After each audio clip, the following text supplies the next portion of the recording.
你可就来第二步。ဘာလို့ရှင်စရာကြီးလို့ပြောရလဲတာတာကူရောက်နေဘောရာဆောင်မှာတထေးသားတွေရွယ်ပြ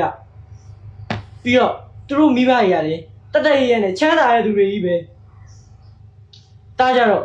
လမ်းဘေးမှာပလုံကောက်စားနေရပလုံတယ်မရဲ့တားတယ်ဗျာ တာဒီနေ့လို့လေလာရကြည့်ကောင်းပါလေ အမေဖယ်သွားမို့ တားရဲ့တငယ်ချင်းမမေနဲ့လိုက်တွေ့ပြီးတော့စုံယူပွဲမှာစကားရအားလာတာလာပါပြောကြမယ်လေ ဟာမဟုတ်တာအမေရာအမေတို့သားဘလို့သွားပြီးမိတ်ဆက်ပေးရမှာဘာလဲကျွန်တော်ပလုံကောက်တဲ့မိချမ်းသာရဲ့သားလို့ပြောပြီးမိတ်ဆက်ပေးရမှာခမရဗျာနည်းနည်းပါးပါးလေးစဉ်းစားကြည့်ပါဦးခမရရဲ့ပုံစံနဲ့မဟုတ်သေးပါဘူးဗျာနေခဲ့လိုက်တော့